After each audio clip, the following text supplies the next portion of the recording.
The word in the street is that we almost didn't have poison. Spider-Man explained to me just the other day. Poison actually was it was me and Freeze's song that we was gonna use for our actual album, and it was originally for I'll Be Sure.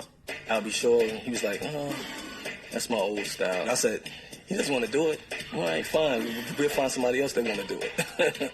Not only did Al B not take it, but Dr. Freeze didn't want to give it up. Spider-Man said he put the word in and said, give it to him. We didn't have a jail situation or whatever, so I was like, "You're Freeze, you know what? Let's just let these songs go." So we got it by accident. Spider-Man sampled Poison from Coogee Rap. Man, that voice right there, to me, one of the most successful, inspirational, motivational people I've met through music. That voice right there, he's not just a rapper. He's not just a singer or a manager or a producer. He's a visionary. That's what I call him. He's a visionary. This man has sustained the test of time because he has nothing but something to offer consistently and constantly. And even in the quarantine, he manages to plant seeds that blossom like bouquet of flowers. And what you just heard right there was the hustle of 617 Mike Biv documentary, how BBD got the beat for Poison. He's here with us right now, the one and only Michael Bivins, ladies and gentlemen. Biv 10. Biv 10, Biv 10, Biv 10. What up? Yo, Mike, that was man. an ill interview, afros and muscles, man. I don't know if I can follow that one, man. Hey, man, I'm bringing them back. You know, I was doing the intros. You know, when we came on air, I was teaching people how to do intros for a few years, and I kind of pulled back. Right here, I see everybody doing these huge grand intros now. You know, so They still ain't got it. You know what I mean, Trey? So, Mike, I let them live with it for last couple of years. You look at these podcast dudes, they all doing their big intros. I'm bringing it back. Let's get a round of applause. I'm bringing it back. Yes, indeed. Hey, that man. made me feel good. Good morning to the girls, man. Good morning, Good too. morning, King. Absolutely. First of all, I love what you guys are doing for COVID-19 relief. You know what I mean? And I know you guys have BBD Cares. This is an initiative. You guys are going to be doing the Garage Concert Series for BBD Cares. And this is taking place tomorrow night, correct? Yes. FunkFestTV.com. Yep, that's our partner. Mm-hmm. Why was this important, Mike? I mean, did you feel like I need to get out here and do something during this time? Or? Well, I think, first of all, you know, we was all blindsided. Mm-hmm. You know, so when you step outside and you don't know what you're looking for because it ain't got no face on it, that makes everybody bug out for a minute. So, unfortunately, we was in the midst of our 30th anniversary tour, you know, so we get the call from my agent, management, and everyone telling us that the industry is shutting down. A lot probably the same things that hit y'all in terms of just being in the studio, whatever. And so we said, so what do we do? How do we work? How do we survive? And it just took a minute to process the fact that we was on our way to Oakland, bro. The next show was at the Chase, the new joint. Wow. So we was finally going to touch down in the big house. So you got to think this is March 11th. That show was like that Saturday, the 12th, 13th, something like that. So we was looking forward to it with Anthony Hamilton. We was like, damn, we're going to go in the new joint. We're going to touch the walls. And then they just pulled it from us. And then we eased into the DJ stuff online and the verses and, you know, now everyone has a show online, as you said, following suit, rightfully so. Yeah. And we just said, well, damn, if we jump in the indie lane like that, we really won't be the New Edition brand, which has always been different. No matter how people slice it, New Edition is different than BBD. BBD is different than Boyz II Men, but it's all the same family tree. So me, Ron, and Rick put our heads together and said, well, we have to definitely do our humanitarian stuff. But if we're going to rock, we can't be in no living room. We ain't no living room type performers. That ain't what we do like that. So we said, well, Microsoft rock bands, when they start off, they was in the garage. So we said the garage would give us space. We take some Sanford and Son music. We keep it funky and greasy. And we'll just do a show that allows artists to perform that have movement in the garage and leave the DJ in the living room and the singing in the living room for the artists that are more solo artists. So that's really where it came from.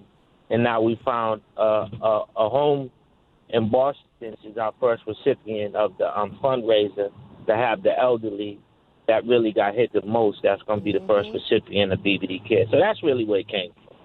Wow. And the garage concept, first of all, tomorrow, 9 p.m. Eastern on funkfesttv.com. You can find out, how to, go to funkfesttv.com to find out how you could participate. Tickets are available there. Whose garage is it that y'all performing out of? Man, it's just a rented joint, You gotta, I use scout location. We found a joint and two things, and matter of fact, we're rocking with Jagged Edge, man. Salute to Jagged Edge. I mean, yeah, man. Yeah, we saw them the other night. They had some hurdles with their technical stuff, but I like how you put that. We're gonna do it with them, so it makes it fun because we get to use two different spots to do a little thing over here, Q&A over here, a little performance over here. So God willing, it all come together, man. It'll be a new platform and a new format to showcase how to perform and talk that shit, Absolutely. Michael Bivins is here, man. I was thinking about y'all for Versuz. And I was thinking the only group that could probably go up against BBD is New Edition. How y'all gonna make that work, Mike? I'm dead. We talked about it too, but we was like, yo, if we go, we wouldn't play around because it's a numbers game. Yeah. The girls is at 700. You feel me? So they sitting at the top. You got Teddy and FaZe. You got the dance hall. So if we come, we would have to do all 6. We would just have to, buy out 10 more slots and say, yo, for this show, we're giving you 20 plus a bonus because we got to give you the whole tree, man. Yeah. Because if we don't break down the whole tree, then people won't understand there's 6 groups in one. So we wouldn't split it up. We would have to go. Bobby, Ralph, Johnny, BBD.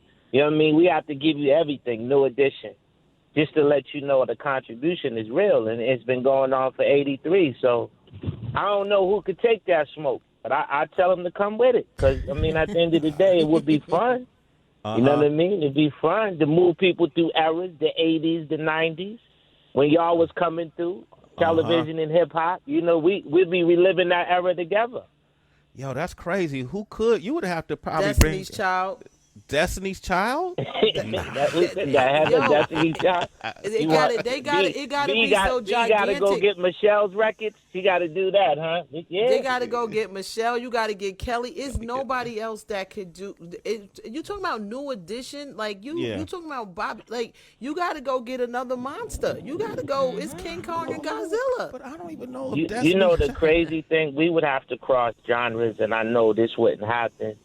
But the only real clique that could go was the Wu-Tang. And that would just be a different mashup, though, because of the break-offs. You can match for match between Old Dirty, Jizza. You know what I mean? You could go there, but that's already happened. But in terms of R&B, I don't know. I don't know. I don't know if it would be a 5-man group, 4-man, 3-man. It's kind of different because it's 6 of us. So that makes that tilts the scale a little different and makes it a little funkier than your average 4-man group. That might just have one lead singer and everybody else just kind of harmonize. You know what I mean? Yeah. It's a different monster, but they don't even talk about us in the comments like that. Everybody, we look at the comments. I'm like, damn, I'm waiting when they're going to highlight that NE, but they ain't talking about it. I don't see it. I don't see who we would battle. I don't understand. Because there's nobody to match up against y'all. It's really not. You got to get the Jacksons. You got to get Michael to come back. You got to bring Mike back. You got to get the Jacksons, because you can't do the let's say, I wouldn't even consider like NSYNC and those guys in the same league. You know what I mean? And people used to often try to compare NSYNC and all the boy bands to Backstreet Boys. You know, maybe, you know, they used to compare, you know, compare those guys to you. How did you think? I never liked that comparison. I always thought, and no offense to the Backstreet Boys or NSYNC, I think they would agree that it was y'all that inspired them. Yeah. Well, you know, the different thing is, right? It's almost like Michael and Kobe. Our inspiration really stopped at the New Kids on the Block. That's really our era. That's our New Kids on the Block. That's our inspiration. Yeah. But what people don't realize, now here's the flip. Now we go back to the family tree again. Boys to Men is responsible for niggas going to rehearsal and get a vocal coach. Mm-hmm. Okay, when you saw Versuz this weekend, 112's backgrounds are R&B versions of Boys to Men's harmonies. That was their influence to sound like that. If you just listen to the acapella of them, their background is as tight as a Boys to Men.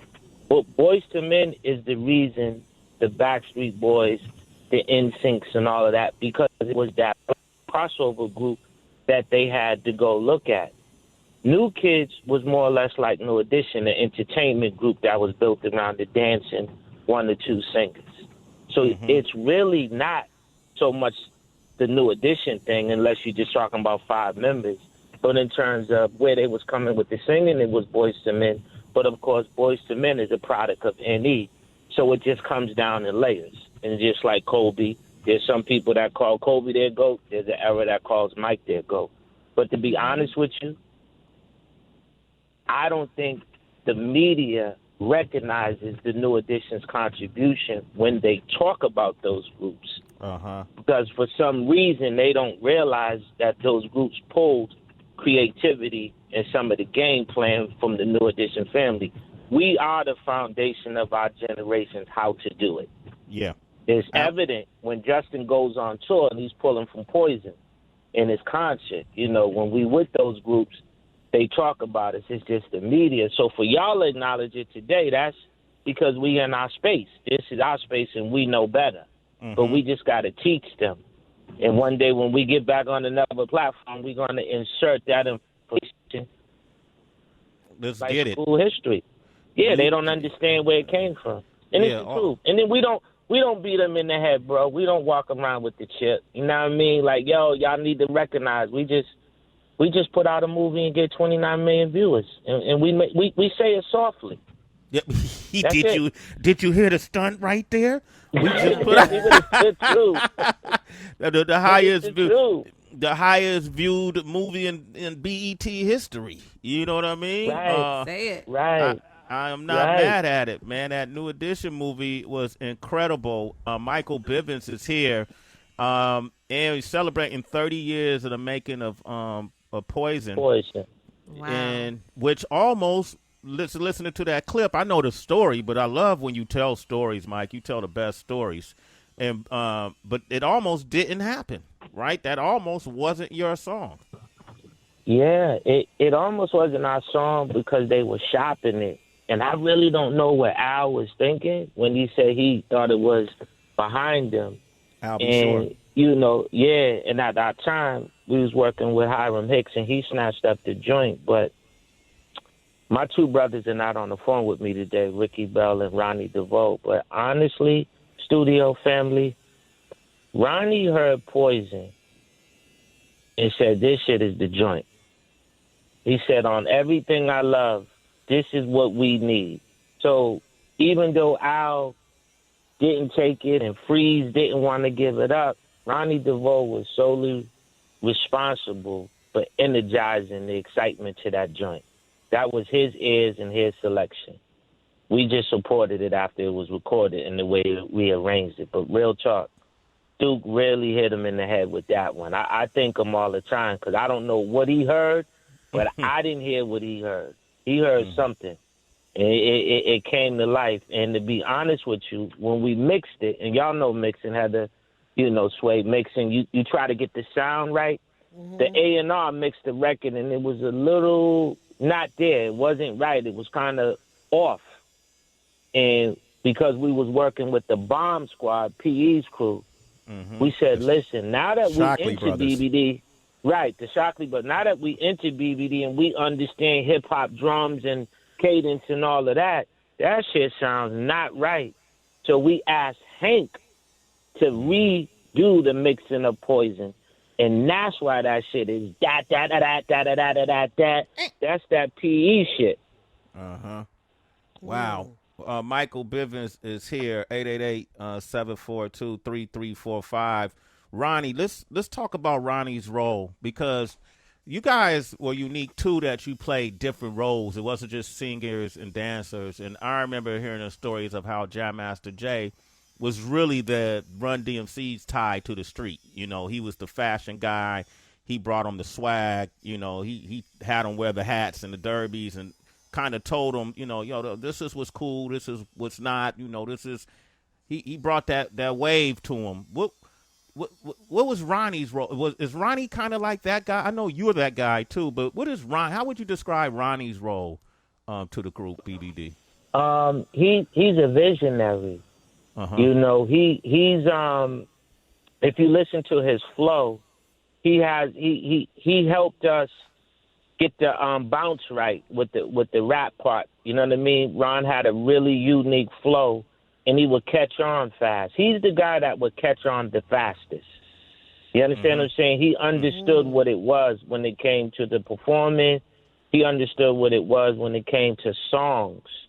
But he was also the guy that he was sponging from everybody.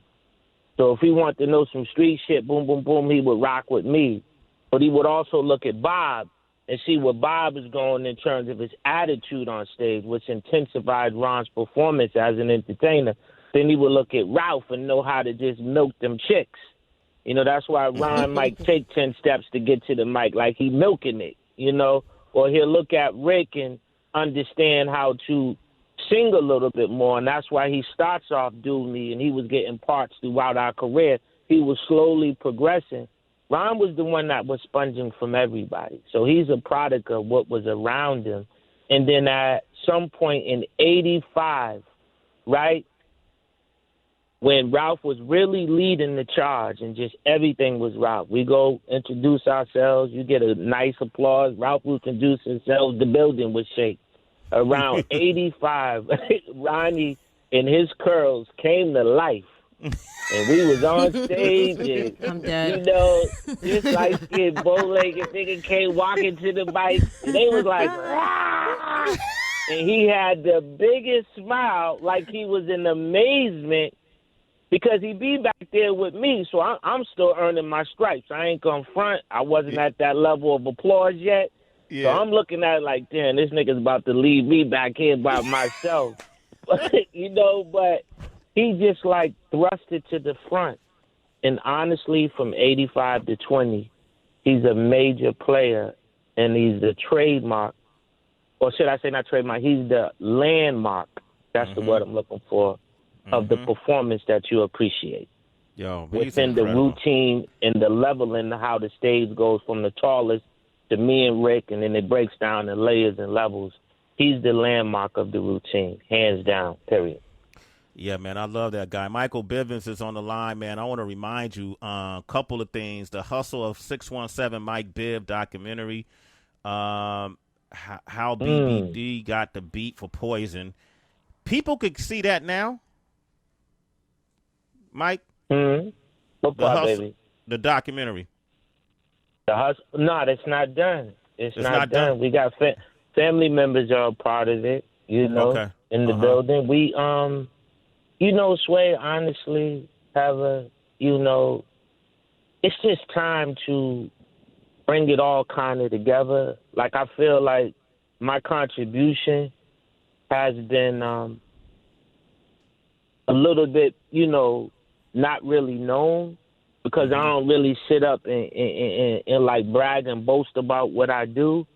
So the documentary will actually give everybody a little insight on some of the contributions, like definitely bringing basketball to the music industry, just understanding, taking street ball and turning it into a celebrity game, and how that has become Friday Night All-Star Weekend at 7 o'clock on ESPN. We're responsible for that. We built that in the game and my record label with the hand in the ball. Like, I beat niggas in the head about that sport. And now if you notice, ball and music go synonymous. Yeah. And then just even coming with a fresh cut. Like when you said Jay taught me the business way. You feel me? He helped me understand what royalty was. Like when we was on tour running NE, I hung out with Jay. He asked me one day, yo, man, how many points you get? I'm like, man, I don't know what you talking about. What is that?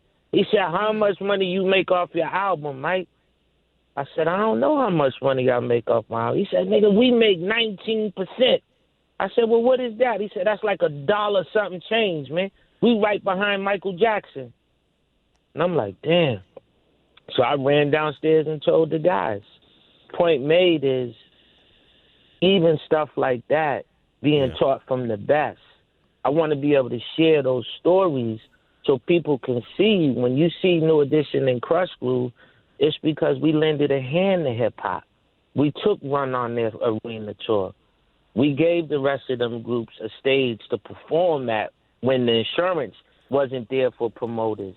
So our contribution to this thing we call music, it all starts with relationships and not being in my room and picking up that swagger from Queens and understanding Southside and Hollis and taking that from Harlem and Brooklyn and over there in Richmond on your side. Like just moving through the city so that whenever New Edition needed a moment to stay current or to understand how to reinvent, I would sit in the room and push it.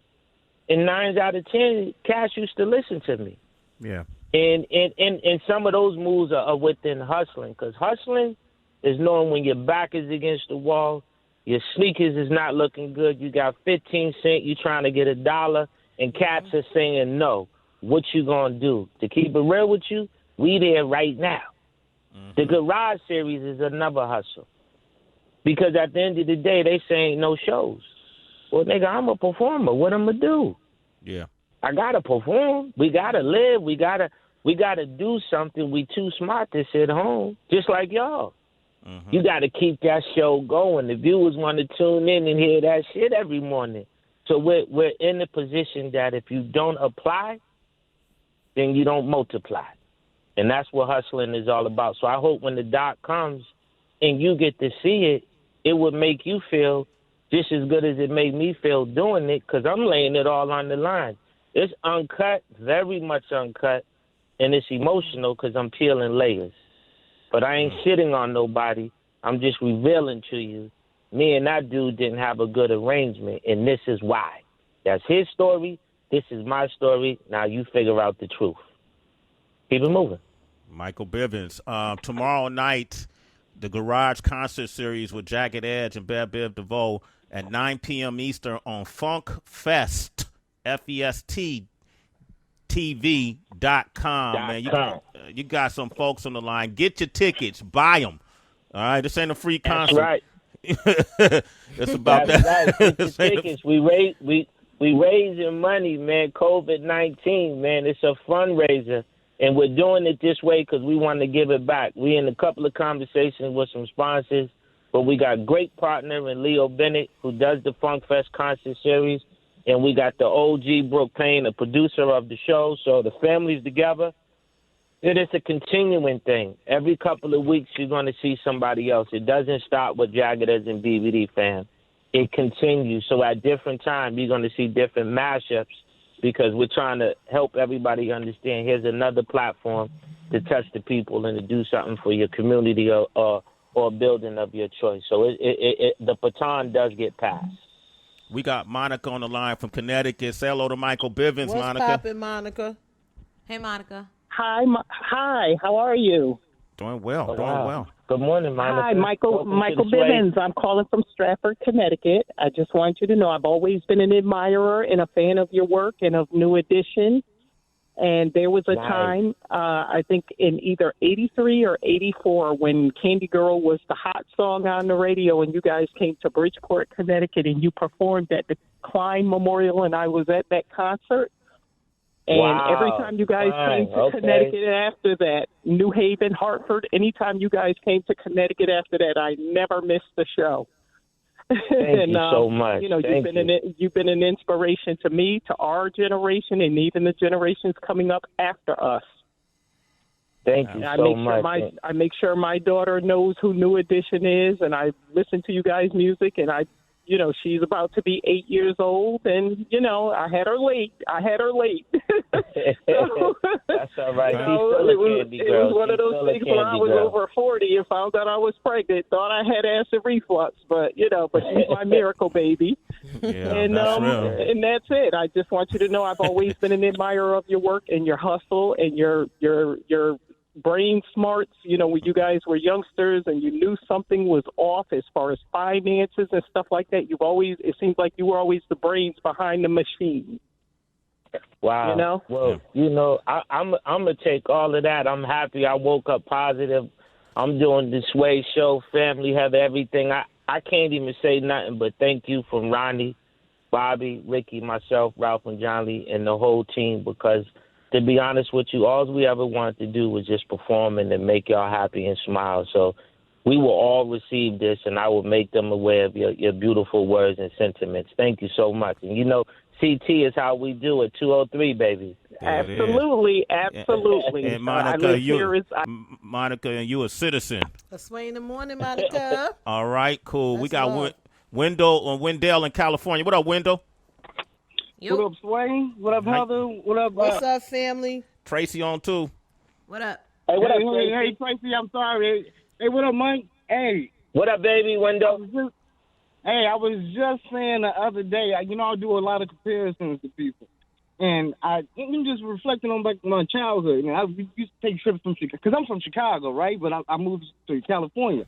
We used to make trips to Ohio a lot, and all my mother would play was New Edition, Eazy-E, and Prince. I promise you. And I know all the songs back and forth, right? So, outside of that, it was like Yo Gotti was on there, and on a morning show talking. I was like, he looked just like somebody. Like, Yo Gotti looked just like a dark-skinned Mike Beard. I was like, yep, and they move the same way. You know what I'm saying? It's the village, man. It's the village, man. It's that village, man. We all from the same village, man. Yeah, Wendell, great observation, man. You're a citizen, bro. Sway in the morning. All right. Kevin and Charlotte, you want to say something real quick? You got a question for my guest? What's poppin', Kev? Yo, what up, though? What's up? Peace to everybody. Yo, Mike, what's cracking with you, bro? Man, head is high, brother, man. How you making out? I'm good, man. I'm good. Getting past this COVID-19, man. Everything in my life is great. Expecting a daughter, family well, and all of that. But I wanted to say, man, I appreciate your legendary position in the music industry, man. I know a lot of people are calling, speaking about their era, but I'm a little era under you, though I caught like the last little path of New Edition, but I'm part of that ABC era, you know? Nice. You know? Nice.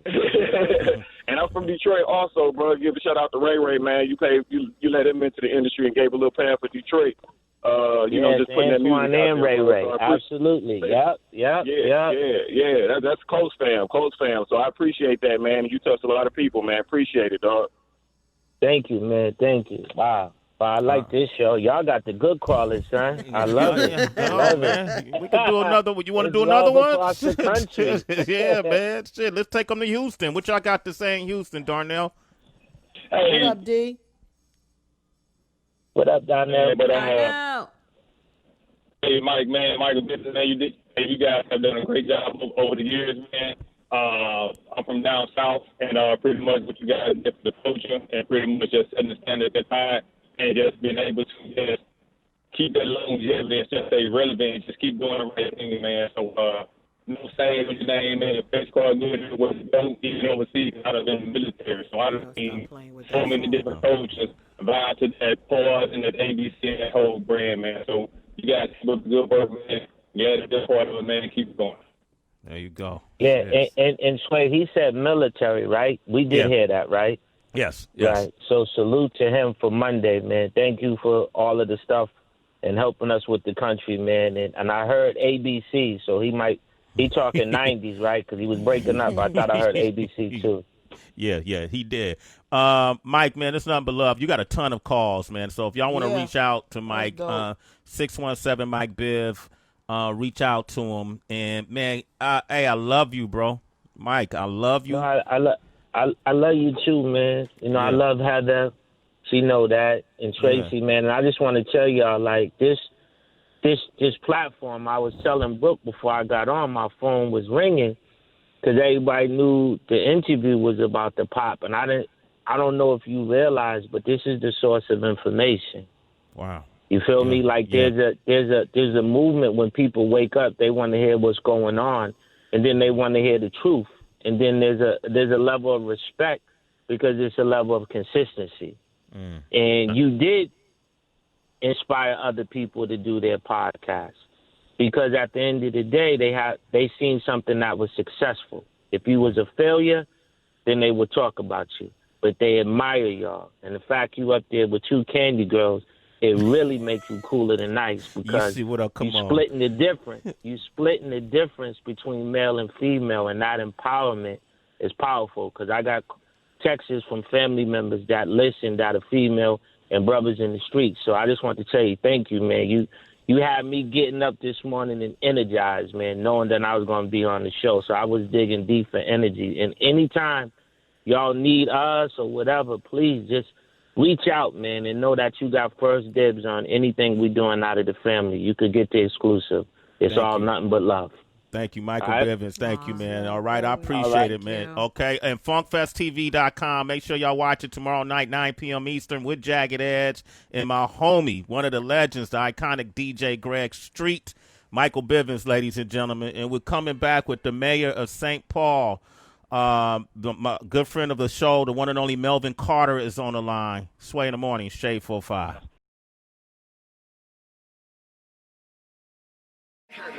Boy.